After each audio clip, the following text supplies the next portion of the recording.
Welcome to E360 TV, the live streaming and on-demand destination for influential voices and enlightened audiences. We offer trending, grassroots, and purpose-driven content across a diverse range of interests. E360 TV is more than just watching programs. We offer the ability to interact with live shows connecting audiences to real, authentic influencers and storytellers while streaming to millions of devices.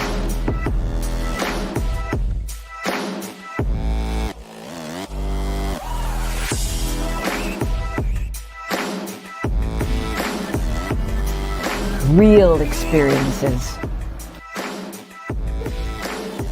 Raw conversations.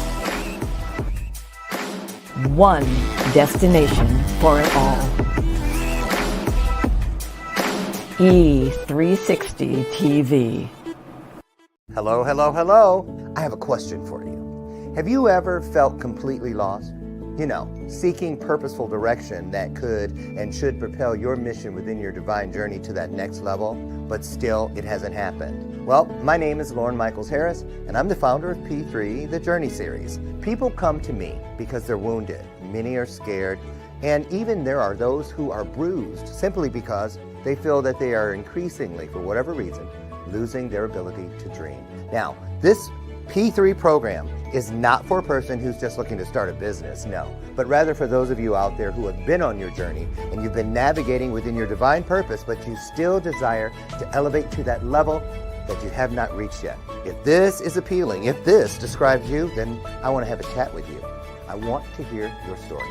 So use the link below to get registered for your free seat at P3, the Journey Series. And let's get started, one story at a time. I'll see you inside. Click the link.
Good morning. Hey.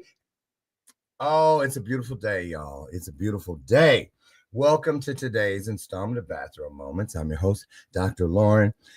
And you know how sometimes when you have those shows or we watch something and they'll say disclaimer, and they kind of warn you of something. Well, I'm going to warn you of something. I'm going to warn you, not what you might think, especially if you have seen the promotions about this show. It's not that. That doesn't require a warning. I'm going to give you a warning because I might be all up in my emotions today. I might be very vulnerable, which is not unusual. Y'all have seen it. But it's all good. It's all wonderful. And I may be able to explain bits and pieces, maybe not. But I'm saying it now just in case you are living a mirrored reality in your own way to some of the things that you might feel, hear, know, and not know how you know. In other words, sometimes when our spirit, I'm going to tell you where I'm going because it came out just a second ago as the show was opening. I wrote it down. I didn't know. I didn't know when I was going to use it, but now I know right here. Today, I want you to just really open yourself, your heart, your spirit, your eyes, your mind to possibilities. And based on this came through the last second. I'm not kidding you. I almost missed ringing the bell because I was writing. And this is what I wrote. I heard sometimes God has to get our attention in order to stand us up at attention. And it just went right through my spirit, my literal soul. And because there's been so much, always there's a lot, but so much this week. And I really thought I was doing my best. Well, and I know I was. I'm not saying I was doing anything wrong. But you know how we step and fetch it. That's a little African-American colloquialism where it means you kind of do this little tap dance around. And it's okay because the promise says, come as you are. And you have to stand on your faith. That's why you hear me say faith is a place. Faith is a place. All those things we get to feel and leave in this journey for people that are coming to this space that we will leave so that they have something to feel without having to start from scratch. And they do that. They get that with our stories. And so I just want you to be encouraged. So many times we think that there are curses and mistakes. God doesn't make mistakes. Everything he does is to keep your journey interesting. And so today, Robert Chelsea is here. Remember, it was a little over a month ago. And we were all excited, as we should be. And then I didn't hear, but you remember how it went down? I said, I hope he's okay, right?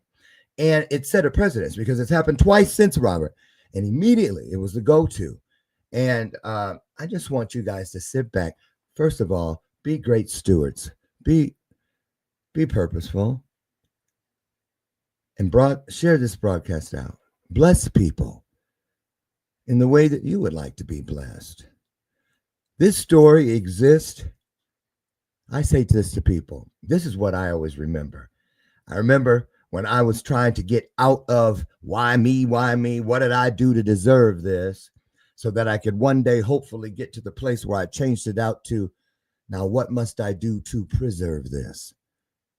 And God said to me, be a human scrubbing bubble. You have done this work, so many of them won't have to. And that's what we're hoping to get through today. So get ready. Share this broadcast out because Robert Chelsea is on his way in. And who is he? If you, I don't know, I've been promoting it, but let me tell you, he is the first and the eldest. He's the first African-American man, but the oldest person to ever receive a complete facial transplant. I'm going to let him tell the story, but I want you, me, all of us. Let me just say this. I was feeling some kind of way this morning. It's been a very stressful week. Two of my sisters from my adopted family are currently on hospice with dementia. And I found myself unexpectedly, never even thought about it because it's not the biological family, it's the adopted family. And I was pretty much had convinced myself up till last night that I was really, as the anchor baby and the outsider in that family, I was meant to be more of an observer than a participant. And the minute I get to a point where I feel I've accepted that, God casts me into the role of that family's patriarch this week. And when I said I was feeling some kind of way, it is the amazement, it is the humility, the honor that comes with something you could have never seen coming. Just like what happened to Robert and what happened to many of us. I'm going to close this monologue with this. I remember the day God said to me about this job. Tell everybody you can, especially the young people, the children, know this. The moment trauma touched you, that was the same moment that God's finger marked you for greatness. I knew it, but if I was ever going to doubt it, I won't ever again, and you shouldn't either after you hear this story of Robert Chelsea.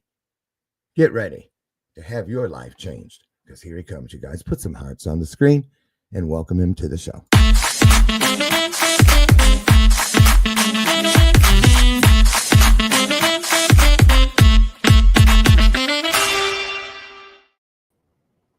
Robert, how are you?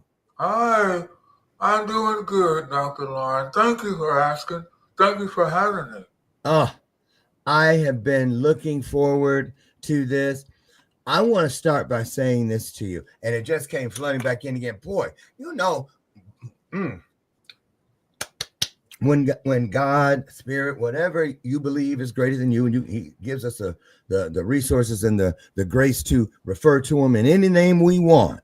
He knows who we're talking about and to. And I'm going to tell you something. When I laid eyes on your story first, I was just amazed. Whatever I had been complaining about back behind the scenes in the caverns of my mind, we always are, whether we admit it or not. We all, you know what I'm saying? It brought everything rushing to the front of the room. And then this morning, I was like, I should shave, but I'm trying not to because I've been under a lot of stress and stuff. And I have an ingrown hair thing right here. And I say, my face. And they say, do you remember who you're interviewing this morning? You're sitting up here worried about an ingrown hair on but because I was like, African-American skin. People don't know what I deal. And again, I heard it again. So the anointing on you is just incredible. It far exceeds. People look at you, I'm telling you. They look at you and they think, oh, I know what I'm going to feel in here when I hear this story, when he touches me, and they have no idea. So let's get started. I'm going to do today what I do every day here and get out of the way of the purpose that was and the intent that God put behind that moment that changed your life and is now giving you the chance to change the lives of so many millions so that we can start that process today. So I'm going to dip out for about 60 seconds and just let you start this show by speaking to these people today all over the world with what you woke up with today on your heart. What's on your spirit, Robert? And then we're going to go in and we're going to show them what you do with it. So take it away. I'll be back. The stage is all yours. Go right ahead.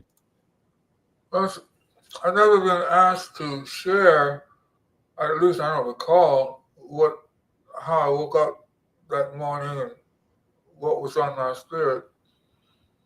I'm glad you asked, but our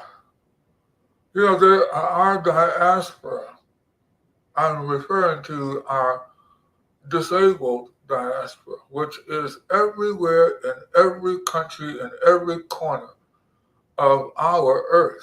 Not only our earth, but every season, every dispensation of history of mankind. And not just that, mankind meaning including the Homo sapien. In other words, everyone has gone through challenges in their particular season or in their particular uh, point of living. It seems like there is not a perfect way to live. I'm so grateful that perfection can never be attained other than the same source, the same creator that provided that garden of protection way back when. And fortunately, we all have a chance, in spite of what distance, what time frame he lived in, 1,000, 2,000, 20,000, millions of years ago, the same source is there, and yet we avoid it. That is what's on my heart. Don't forsake the assembling of yourselves, not your knucklehead friends, but yourselves that God desired in you. The little Adam lost his grace, yet somehow God saw fit to bring forth Abel. So there's a prince that's able to, or is available to us to draw from. Not Cain. You can if you want. But I'm glad God has always had a ram in the bush, so to speak, that we could draw from, that was so reliable, no matter what we saw, did, or experienced. Hallelujah. God has a ram for you. So that's kind of what I was thinking. You and I have gone back and forth on several occasions. Yeah. And I was really wondering, he's kind of anxious, kind of hyper even maybe, I'm trying to put together my words to classify you. But it's, how could... Good luck with that. Well, I had none thus far. Oh, I can help with that. Feel free to cuss here. I'm kidding. But I did realize, you see, that ram will come in a snail's case and make him look like a snail. That's why we have to have an ear to hear and spiritual eyes to see. If anything, I would suggest our audience, and all not because of you and I talking, but get a good fresh portion of eye salve so that we can clean ourselves. I think Jeremiah said, circumcise the foreskin of your heart. So now we're getting started. That was a chill. But if we don't do that, then what are we going to clean up? What are we going to clean up? Yeah. I know. I'm doing you're going to hear a lot of setup lines for the sake of the audience, but so bear with me. But I want to say this. You remember, of course, the day that the reason you're sitting here began. And that date was what? When you were in that car that exploded? It was August the 5th, August 5, 2013. 2013. Yes. Now, at this point, because I try to make this point all the time, but here we go. I'm going to try it again, because when we live our lives every day as if it were the last day, it means a lot. Why? Because first of all, everybody afraid of dying. No, God told me it's easy to die. More people are afraid of living, and you die. It only once, but you got to live every day. So that when you went to sleep, when you got up that morning, you had no idea that you would never get out of bed that man again. August 5th. So I want you to take us back to the Robert that day and just walk into it. I want to know this. When you look at August 5th of that year and that day, and you look at now, is your idea of what your purpose is in this world the same? Partially the same, or not the same at all? Well, I'm glad. That's a really excellent question for me, because I had some purpose before the accident. Yep. But I have none now. uh, I wrote this down when you mentioned divine purpose. Mm, And I know that individuals use, it's a common term these days. sure. Other terms, maybe a decade or two ago was deliverance, and another was know who you are in Christ, or who you all these other. But uh,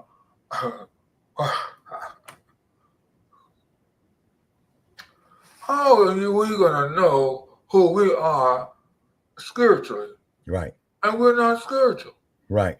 I mean, we could be religious, and we could, and some people are spiritual. But if you're going to know have a divine revelation, then you're going to have to be divine. And Thank so, you. we're fooling ourselves to say, well, you need to know your you don't need to. What is your purpose? What is your next day? What is today? Mm-hmm. Is that so necessary?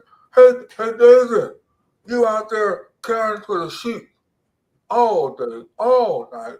It wasn't like you needed a break because you were just there, just like mom is all the time, no Correct. matter what the circumstance. What is her purpose?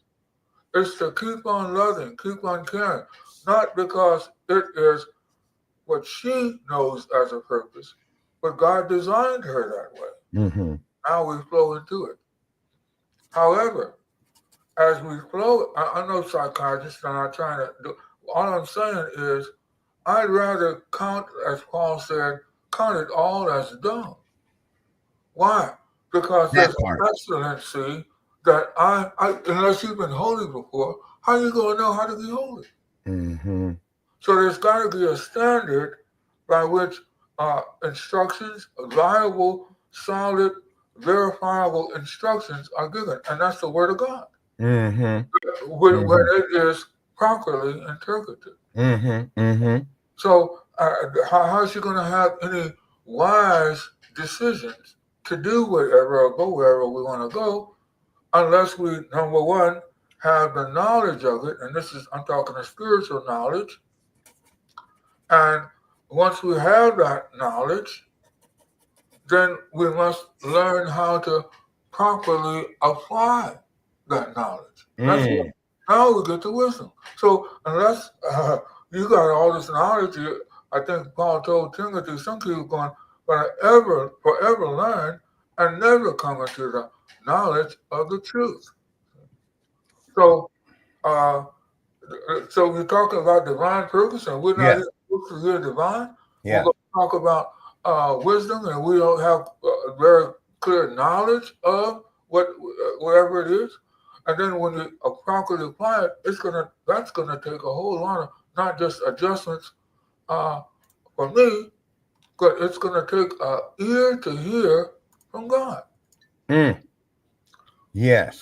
You can't try to do one without the other. Well, listen, I'm trying to live and move and have my being in Him. Yes. Exactly right. I agree. As a child, he's 5, 6, 7, 8, 10 years old, and Dad says, I'm going to take you to Disneyland. The boy never even heard of Disneyland. I'm going to take you to Now, he's excited. Do you think that he needs to prepare himself, know his purpose, why he's going to go, and what he's going to do? No. Does he need to consider how he's going to eat? Who's going to pay for his ticket? He doesn't know anything about anything. But and that's why God wants us to come as children again. So that we know nothing but Him. That's why because we're old crud, but we can carve off the crud, if you will, and it'll end up leaving a blank for God to rework again. I'm going to take you somewhere right now. I'm going to take you somewhere. I love this. A lot of people don't know this, but my clients that work with me do. How I keep 2 colored pens every day. And I don't choose. They choose me. I know that. Well, I know I'm going to always be the one that's the flat color. And then when guy wants to start scribing, I have a color one. So, and I don't even have to look at the paper when that's happening. And so I've been sitting here going, "You gonna pick up the pen? You gonna pick up the pen?" And he said, "No, I will just put it here." And so, are you ready for this one? Every one of us has what I will forever refer to now because it just came through. And people go, "Don't." So I tell people this even from the stage: don't be impressed when you hear not with me, because I heard it just now, pretty much for the first time, just like you. And it makes me feel like we're in the room when God said something out loud and we just happen to overhear it. So here it goes. I just heard, let's talk about how to identify or not what it feels like when you are literally inside of your own Rosa Parks moment. When you must choose, do I stay, hold my place, stand my ground, with no proof that it will ever be proven to be worth it, but something, somewhere holds you. And so I want to ask you, because you guys, I don't listen. A lot of us think, it's easy. You don't have a choice. You do have a choice, and here's why. You would think, oh, they call and say, guess what? There's never been an African American man to get this full thing, and you're a little old. Ain't been one that old. All the odds are stacked against you. But in your mind, you held on to that thing, the Rosa Parks moment, where you said, you looked out that window just like her. I shall not be moved. Because listen, he got that call, you all, for the transplant, and said no, because the color of it, the skin, the face, didn't match his natural color. I think it was lighter, right, Robert? I don't remember. It's been so long. I see there. Not even important anymore in the big scheme. That's even important. I heard it in the BBC interview I listened to of you, and she did all the research. Yes, and that is a fact. And because they go to the family of the donor and all this, and you held your ground, which meant you might have just said goodbye to a face that you could have lived with, but on the outside, but something made you know, I don't want to live with it on the inside. And what was that thing? Go to that Rosa Parks moment when you said, thanks, but no thanks. Did you know there was going to be one that was a match? Or what were you thinking? I could have changed the whole thing and went, what were you thinking?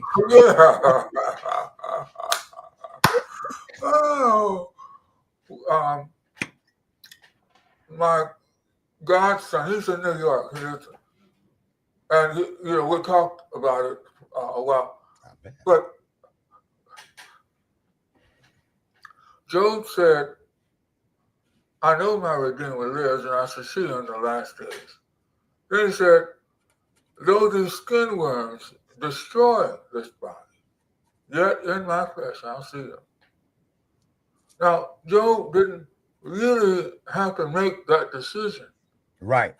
You know why? Because he was at a place, spiritually speaking, where he was in the arms of Daddy. And Dad presented him with, you go with the small world or the wonder world or the frontier. It didn't matter. It didn't matter what face. So I had the liberty of saying, well, thanks, but no. So even though I was all mangled and my lips were burned off and part of my tongue too, and my hands, you see my hands, this is a cadaver skin. So I was already in a condition that meant visibly be undesirable or unappealing. But before the accident, I wasn't no rock star then. So it didn't really matter. I know it's natural to focus on certain things or be affected by it and say, oh man, I wish I could. But sometimes hopefully it'll get to the point where we're not affected by it. almost anything. I'm gonna say something right here. And it's not because you're strong or tough or enduring or all determined, all that stuff. God makes a way for you to flow into it. Though I walked the valleys and shadows of death, I didn't have to do a whole lot. But God was with me. And his covering so I was very fortunate, because if I start trying to figure it out, deciding, or putting my effort or whatever in this particular area, I'm already going off base. That he has a way to guide us, that we have to have an ear to hear. You know, you got the best thing you can run, that you can really, that you, meaning any of us, can really use is a good set of knee pads.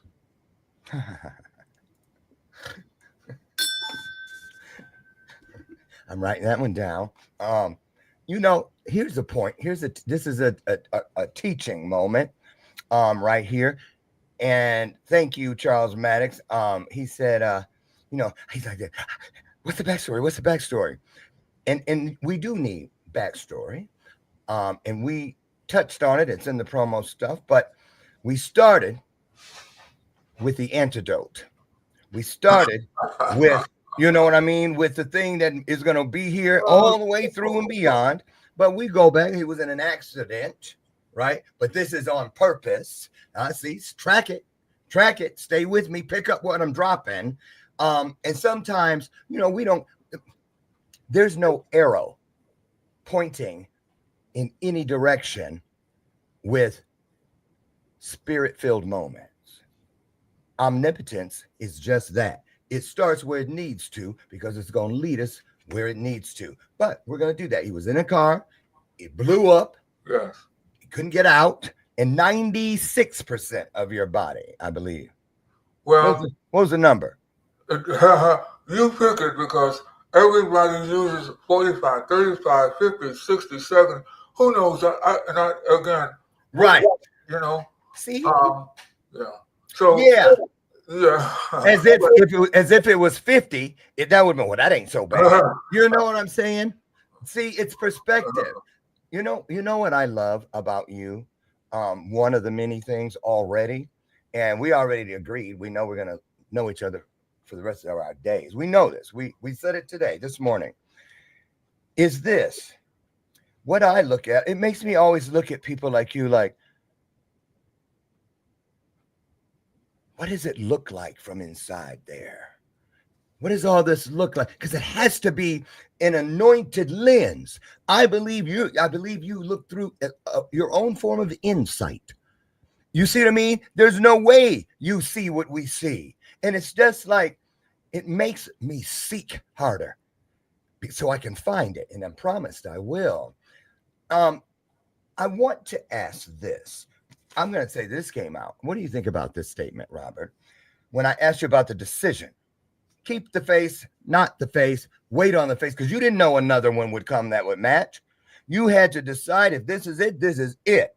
So when you said that, then I heard, we make a decision every day that has the possibility to be the decision that will make history that day. And you don't know. But the thing is, how long did you, I want to know this, how long did you take to decide what you decided? Was it like that? Was it, do you even remember? Yeah, I got a call. I was going, a friend of mine and I were going into my regular infusion appointments. I had them 3 times a week. And by the way, he was a lung transplant patient. And so we were pulling in the parking lot. My doctor called me from, my doctor's in Boston. He was in Boston at the Brigham Women's Hospital. It's called Brigham Women's, yeah. General Mass now, which is a Harvard medical research hospital. Yes. So he called me and said, Robert, we have a patient. You know, I don't know. Let me know what you're thinking. You know, he said it's kind of like just so we can back, like I said, backdrop. Well, because I'm the first black. Everyone else was white, basically. And with a black, there's about 18 different shades of African Americans. Yes. There's only 2 or 3 that's classified in every other group. Isn't that something? Yeah. So, we had they put together swatches that had different colors, so that we could kind of see what complexion, like this here, because we Like have the paint strips. Like dark. those, was it like those paint strips that Yeah, you go to the Sherwin-Williams and yeah, but they were leather, and anyway. So, to give some more continuity to the strips, and so obviously we're just as light, and we're also just as dark. So when he said that the person was light, he gave me we numbered them 1, 2, 3 to 18, and I had already suggested that it's anything between I think it was 6 and 16. So that was a broad, and yet we couldn't find any. But when he called me and said, but it's like a 1 or 2, meaning really, really light. So I said, well, no, it's okay. We'll just, whatever. So I passed on it. Now I know it seemed like, you passed on it? How could you? I mean, what are you thinking about? Are you crazy? Right. I bet you, you didn't even get to hear half of what they were thinking. No, I didn't. But of course, I didn't really tell him, right? Because it's no big deal to me, right? But when Ricky, my godson, found out, who did he wasn't mad with me or anything, but just how but anyway, we got past that, and of course, everyone like yourself, even today, this is 5 years later. Well, how did you pass up on the face? What caused you to? But it's not. It just wasn't. I was actually used to my barren face. Remember, let's go ahead and start. I guess we should answer that brother's request on what was the backdrop or whatever. Yes. I was in an auto accident on the Los Angeles freeway. I was on the shoulder of the freeway at the time. The car had overheated. And it was around 10 o'clock on a Monday night, August the 5th, 2013. So I called a friend to see what he could do, if anything, before I called AAA. And while I'm doing this, a drunk driver swerved across some of the lanes of the freeway and drove right onto the shoulder, the same one that I was on. And obviously, the impact hit me. Not only did the car hit me pretty hard, my car went up in the air and came down. And a few seconds later, boom, it blew up. So anyway. Talk about going from bad to worse. Well, a good Samaritan named Richard Rogas, he saw everything. He thought it was a 911 explosion, because my car had gone up. This is he could tell you more, up high enough where it hit there was an overpass, and apparently my car hit that and came back down. Dang. And so it just settled the moment, boom. And so anyway, by then he was there, and he helped me get out that car. He said he took my arm, or tried to, but my arms were melting. So he had to get a belt buckle. Wait, I was getting ready to write something down, and then did he just? Now there's something you don't hear every day, like my arms had melted, and I'm talking about an ingrown hair. See what I'm talking about? Y'all better pay attention. Keep going. But that's just the story, Daniel was throwing the lions then. I mean, we were all in awe of that, but he came out rejoicing. See? Yeah. So to one person is glory, and another person it feels like demise. The same experience for me would be a valley experience to someone, or it could be a mountaintop experience. Right. I didn't mean to interrupt. Okay, your arms had melted. interrupt it as you see fit. Don't call it interrupt, just engage. Thank you. Go on. This is so riveting. So anyway, we checked on the guy to see if he was okay, the drunk driver.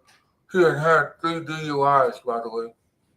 So Richard helped me to get to a safe area, and I called I didn't, but the ambulance came and all that, and I was still conscious. Although I know I was all burning, I didn't realize the severity of my burns. I just felt some hot spots, So when the ambulance came, I told them who I was, told them who to call, and I just assumed that I would be at the hospital and somebody would come and pick me up, pick me home. Oh, you thought you were outpatient condition? Because because shock, and I get it. I had no idea that the severity of the burns. That's grace. That's grace. And then, you know what I mean? Well, anyway, once I laid down, I woke up 6 months later. So I was in the coma that night, August the 5th, and when I woke up, it was February 2014. Now, when people give you accolades and oh, you're this, you're that, you're strong, you're courageous, I could have never done it. I always try to make sure I remind them that I couldn't do anything either. Right. I wasn't no braver, no more faith, no more belief and trust and all than anyone else. Right. God, how much does a father protect their child, care for their child, comfort their child? And so it's not my request either. See? What would I request? How would I know how to request? Well, Dad, would you do this? I really need you to. He's comforting me in such a way that he's a perfect gentleman. He doesn't leave. He makes sure that your door is open and closed back. He makes sure you sit at your seat and have a 7-course meal. He's able to take us home, pull back the covers, and lay you on a bed of lilies, and then give you a good night kiss. How are you going to know that he's got ulterior motives or your purpose? When you're treated that good, I can go into the coma and all that, but I'm not sure how much time we have on. But bottom line is about 14 minutes. Oh, okay. So the journey started out that way in terms of this accident and all that. Yeah. And I had to recover. I was in the hospital about 1.5 years. Because once I awoken from the coma, and then my organs weren't still working. And so, anyway, I was in the hospital 1.5 years. And then 1.5 years. I got discharged. I stayed with, you mentioned sister, I stayed with my sister for about almost 4 years, recovering from the burns. Wow. Because I never was able to walk. I couldn't, anyway, nothing. Right. They wheeled me, even 1.5 years, they had to wheel me into the ambulance, transport me about 88 miles on a Friday night to my sister's house and drop me off in a wheelchair. And I still wasn't able to walk for maybe, about 2 or 3 years. So, Robert, and this question is I'm going to ask you a question. And I don't mean when you're sleeping. I mean, when you're like for the future, not that kind of dream. But when you dream, do you have dreams? Nocturnal dreams ever? I think so. Who can I determine if this is a dream or this? You go to sleep and you woke up. I had a dream that we were over at Oprah's eating with Gail and them last night, that kind of thing. So if you have a dream, or even if you glaze over and daydream, when you have memories, in any of your dreams, do you ever see the other Robert, or do you always see this Robert? I don't know if because of course I don't remember How all. about this one? When you look at pictures from 1997, okay? You see, 1997, that Robert enjoyed the wonderful things and the ways of God. Uh-huh. The Robert of 2013 and thereafter saw so much more Mm. of his glory. It's another dimension that I've been introduced to. Well, So, it sounds, Robert, like you're describing going through some form of spiritual LASIK surgery. well, I use an illustration. Uh, we all have probably been to an ocean or seen oceans and seen fish and all the plant life and animals that's in the ocean, that surface at least. For sure, for sure. But we also know that there are so many that are underneath the sea that man has not yet to see. Right. Oh, beautiful. I mean, everything is unique that God has made everything. Of course. Well, I liken my experience to getting underneath that sea and having more of the beauty that I was used to seeing at 1997 beauty on the surface. Now I can see much more because I've gone maybe a little deeper. Yes. And I didn't go unless he carefully, gently, lovingly opens the door. Yes. Now, I think the difference where sometimes people will question my thought, but it's natural for us. It's very natural. You're thrown in a pit, you want to get out. It's just natural. And we, whatever. But God has a way that in the pit, he puts a little lily here and a rose and a dandelion where you can enjoy the valley experience. Yes. See? Yes. It's an incentive. It's no longer, oh, this is the worst. It's dark down there. I didn't know what was going to get. No, it's a delight that I had not yet experienced. See? It might be called a valley because all the things that went on and, it was tragic in somebody's mind. But in mine, the glory of God just became a little more illuminated. It gave me and let me realize there's so much more of him in store, and yet the way to him is still down using your knee pads. I just got the question that will take us out of this interview today. And I love when I don't have to pick one and it picks us, right? And that just happened. So clear your decks so that I want you to know this. If you don't take anything with you from this interview, other than this, you got the whole treasure chest in it. This is the question. Robert,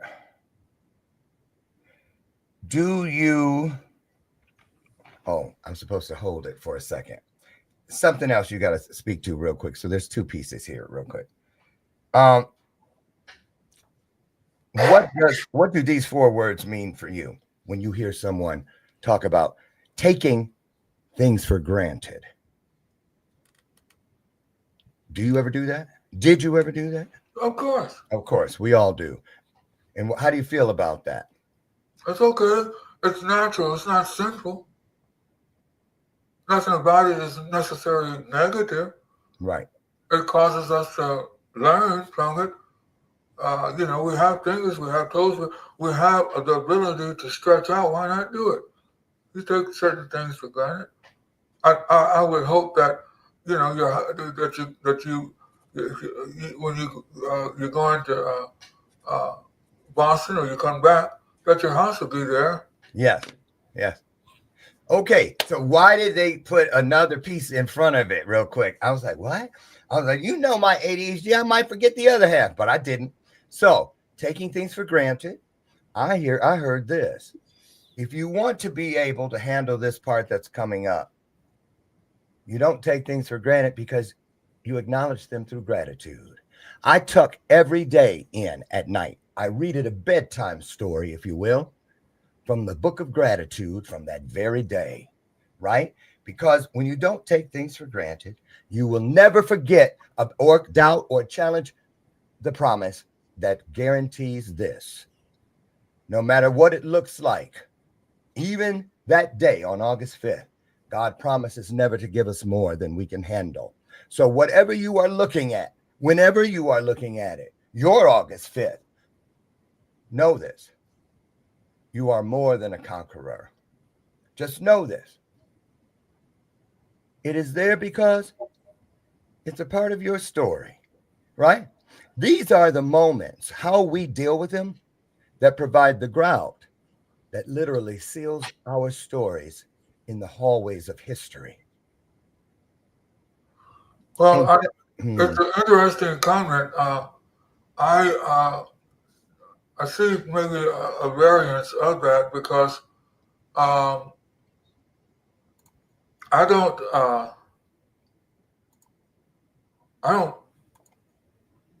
think that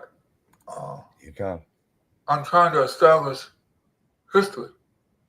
That's not my job. It wasn't Noah's job. It was his job to build the ark.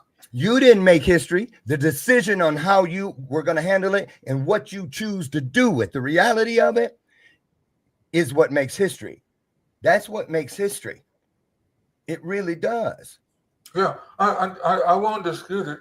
It also helps to develop hope and develop trust. And, the things you hear, it influences you. And, of course, depending on your personal condition, it could influence you to do more wrong. So, I mean, it's I think it's much easier. I know it is. Why am I saying think? First, there's a man that said quite a number of years ago, he put it into a song. He said, why don't you check out your mind? It's been with you all the time. And there's another very famous person that said, I'm going to look at the man in the mirror and ask him to change his ways. For if you want to make the world a better place, take a look at yourself and change. So, but how do I change? And what do I change into? What incentive do I have? And I think it's more valuable than anything else. Well, I choose to learn the precious ways of God that his standard, in my opinion, is sufficient. So I could use yours as somebody, good ideas like that. But I've already been introduced to the rock of all ages. How are you going to get rid of that now? See, how am I going to turn from what has been the best 11 years of my life? Wow. Now, it may not be the most prosperous in terms of finances or popular. I'm still looking like a freak to certain people, and and all that. But didn't Bill Withers saying if using me feels this good, then use me until I know that's right. So this is man, you can't. This is not. Every one of the apostles were killed a brutal death. Brutal. Peter's limbs were pulled apart by horses. James, his first apostle, got his head was chopped off. And of course, Stephen was stoned to death. And yet not a one of them, not that did they not complain, but rather they had a greater rejoice in them than they ever had as a normal individual fighting for freedom, fighting for justice, fighting for, and it's just,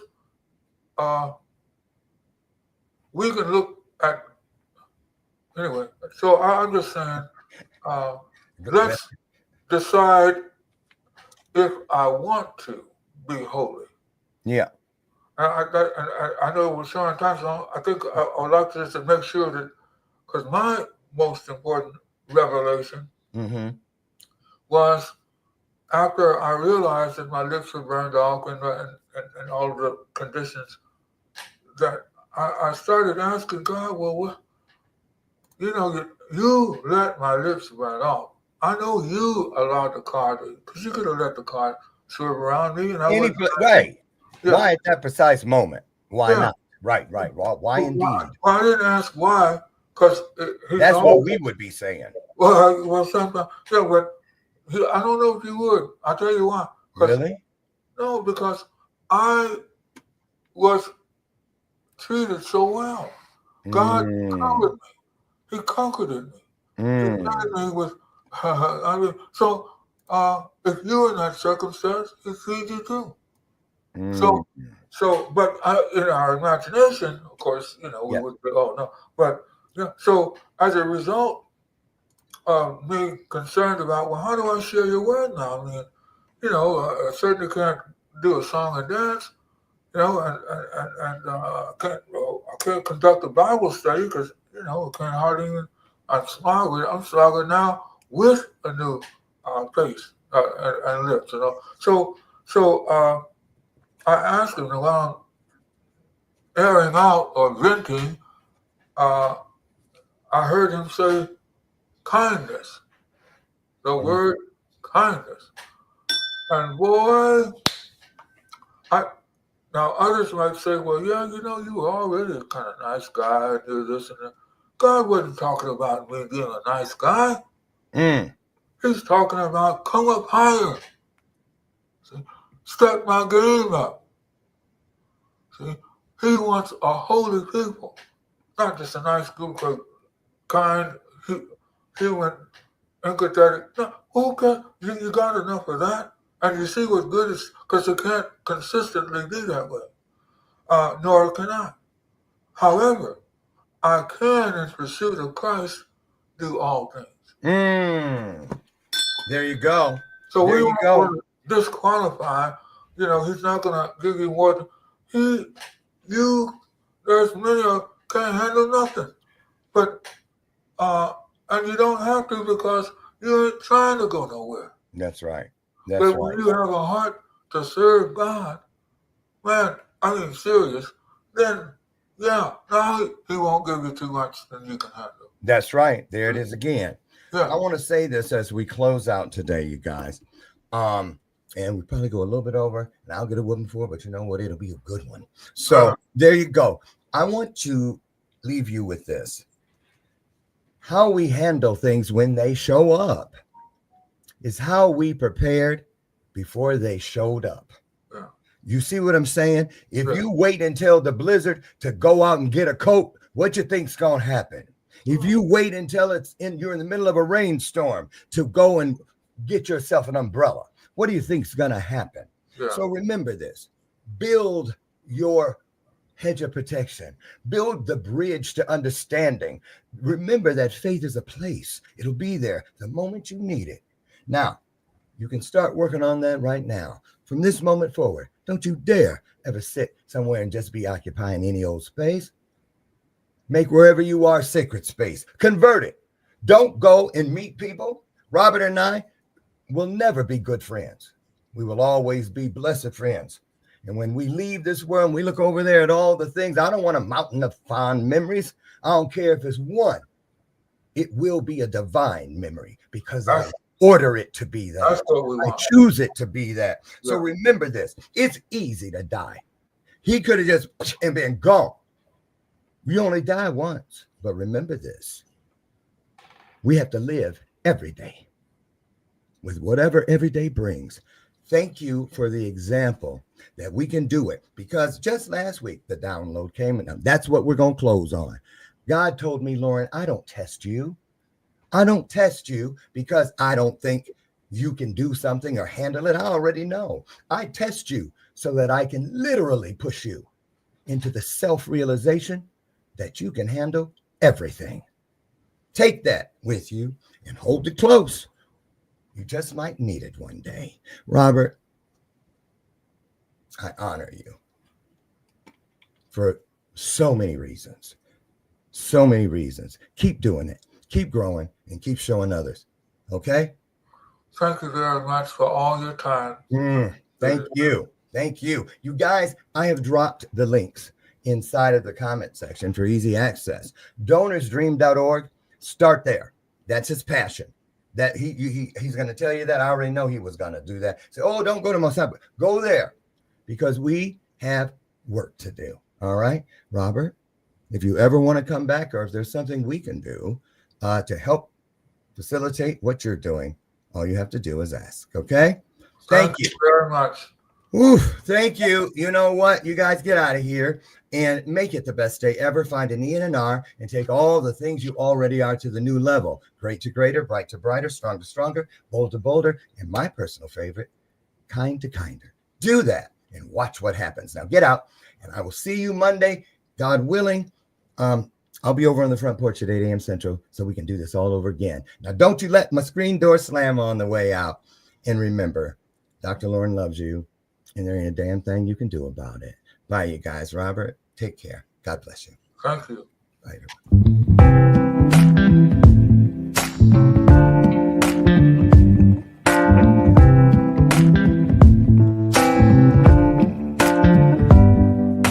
Show me your soul.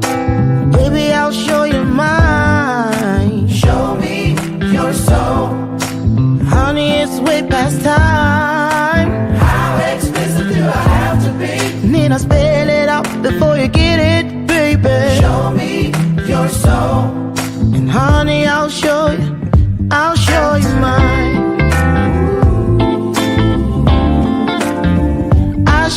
mine.